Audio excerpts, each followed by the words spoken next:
Alright. I know you're ready for part 2. I'm not really ready for part 2 of 10,000 BC, but, we took a walk. I ate a snack. We're gonna power through. We're gonna finish it. We're gonna do it. Let's just go. Go. Let's do it. Part 2. Go. She's alive. She's leaving her little ornaments that are in her hair. Very smart. Hansel and Gretel. It's like Canada in February. Or like Siberia. Ugh. That makes more sense. The child with the blue eyes began. Wow. That climate changed. It's also like the snow, it's not even like they were descending and it transitioned. It was just... No.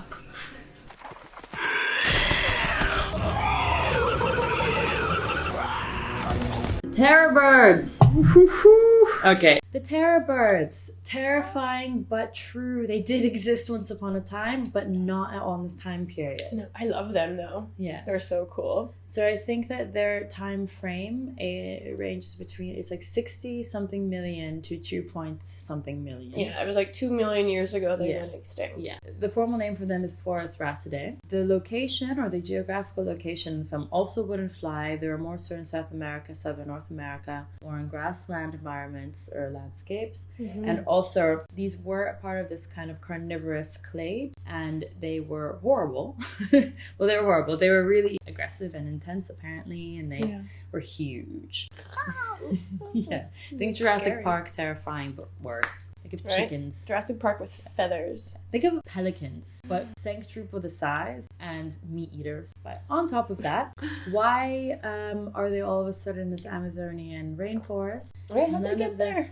See, this is what I like about this film. They just cover everything. It's great. In 2 hours, understand. you get the whole world and all history of entire humanity and beyond. No! Yeah. Anyways, terror birds. Terrifying. That's why they're terror birds. Really existed not during this time period.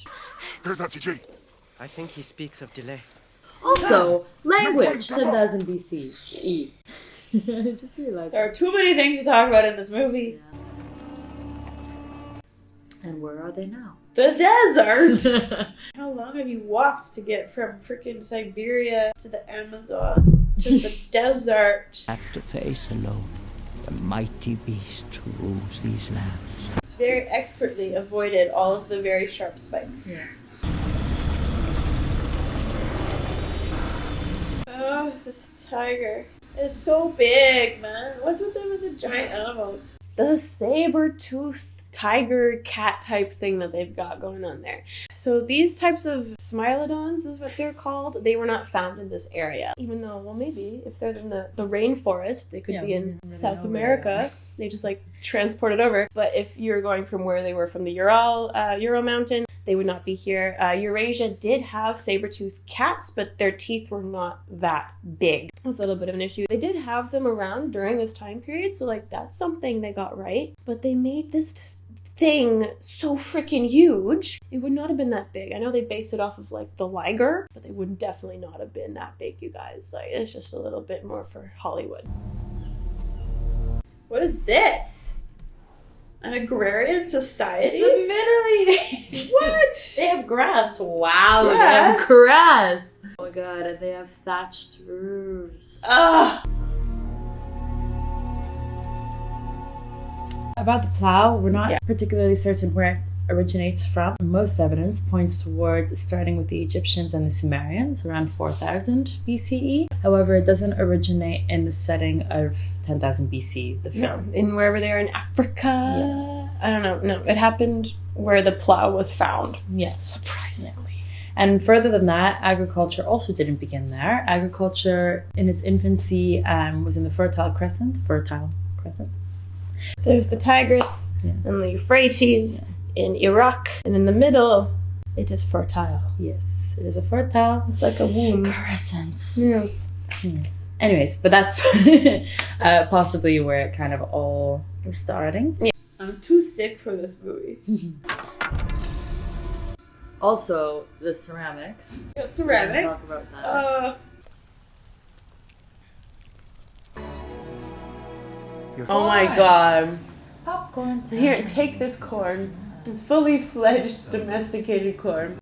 corn and the chili peppers. They're given a cornucopia of seeds at the end of this movie, and they look very modern. So first of all, when you see them like meeting the African tribe, they're eating chili peppers. Those are very like nicely domesticated, advanced chili peppers they got there. Chili peppers did not look like this. They looked more like the chiltepin pepper. If you Google an image of that, they're just little round red peppers. They're not these nice big long ones. All this stuff comes from thousands of years of evolution and domestication and selective breeding and all of that stuff. And it's the same thing with corn. Corn didn't look like that. We didn't have little corn kernels 10,000 years ago, or even whenever we started to plant corn. Of course, corn did not even happen in Africa. It was in Mesoamerica. We didn't have corn in Europe or Asia or anywhere else until like the 1600s when explorers were bringing it back. Corn began to be cultivated around 4000 BCE. Corn wouldn't have looked like that anyways. It would have looked more like the wild teosint, if I'm saying that right. And that was kind of bred into what we call maize nowadays. It would have been a lot more realistic if this tribe would have given them like lentils, wheat, peas, those kinds of things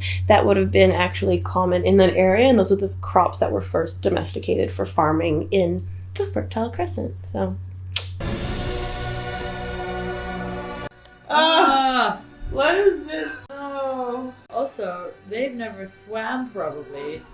Sailboats. This is a really difficult one. it just keeps getting worse. Yeah. It's a heated debate, I suppose, and there's been suggestions of things, and they're still not widely accepted, and they're still being under, research. The earliest argued evidence of some kind of buoyant tool of some sort is suggested to be created by the Asian Homo erectus. It's still very debated, but it would have dated back to about 800,000 years ago or so. But Give again, or take a couple. Yeah. This is a loaded subject, so just bear in mind. Please no scholars commenting down on here. We're just doing our best. We're trying to condense. We're trying to be very PC about everything.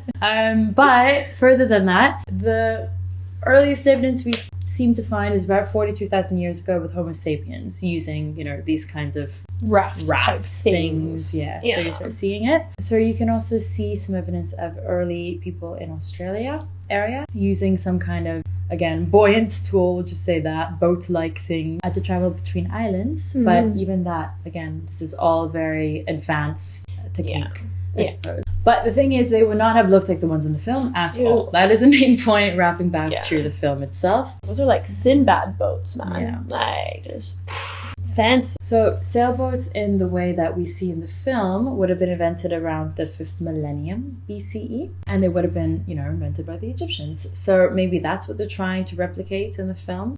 Remember the time periods of it all. The film is called 10,000 BC. Yeah. Pick a date. Stick to your date. It's like 80 days around the world or whatever. But like they walked it in a week. Yeah. Yeah. Around the world in 2 hours. Right? I love it. I love it. The red dye. The red dye for the sails. Oh man, we missed so much. So much to talk This is one of about. those there's something new every time. Why are they building the pyramids? Now they're in Egypt. Yes. Why are all 3 of the pyramids being built at the same time? The first pyramid that we know of was the Step Pyramid of Djoser, and it was built about 8,000 years after 10,000 BCE. So afterwards. And so further than that, the Great Pyramids were even later. And if you've seen our mummy reaction video, then we talked a lot about this kind of stuff. Yeah. And so all of this is just super, super early, super, super off. Yeah. Yeah, pyramids are hard work, advanced technology. Yeah, man. We got mammoths! We got mammoths building the pyramids! Also, like, the ramp. And why is the capstone? Why is that on the top right now? It's just like the last thing to go on top. I'm so angry. Let's talk about how these pyramids are actually being built. So not only do we have slave labor, we got mammoths up in this ish. And first of all, yeah, we had mammoths around the time that the pyramids were being built. We talked about that, but they were not in Egypt and they were not ever domesticated. So we're just gonna leave them on the side. Let's talk about the whole slave labor with building the pyramids, because that gets a lot of flack in pretty much every sort of popular platform for the last many, many, many years. Guess what? Pyramids? Not built by slaves.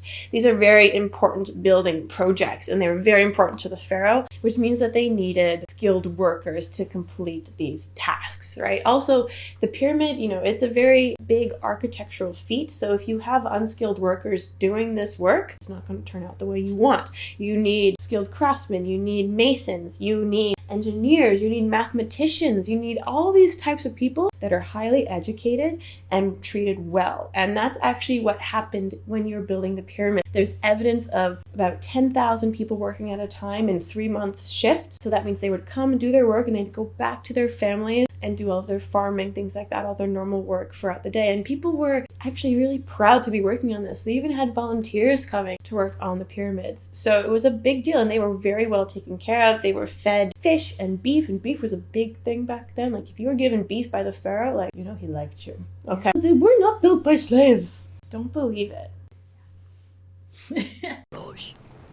The nails! It's like when you put bugles on your fingers or clips. They are not men like us, Baku. Then what are they? Some say they came from the stars. Others believe that they flew across the great water when their land sank into the sea. Just to, like, end it on the worst thing ever. But the best thing. Not only were they from the sea, they're Atlanteans, but they're also from space. They've covered all the pseudo-archaeology bases. Like, just to make sure, just in case you didn't believe that they're from the sea, they're also maybe from the space. Yeah. So, yeah, no, we're not engaging with that. No, that's just, there's not enough energy in the entire world.